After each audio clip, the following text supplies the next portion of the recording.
Подобиен список од 30 можни производители на генетски модифициран ориз, Агенцијата за храна и ветеринарство денеска ги продолжува контролите на терен.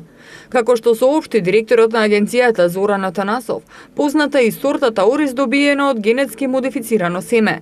Со контролите ќе се утврди кои се тие производители, пошто ќе бидат преземени и мерки соодветни на законот.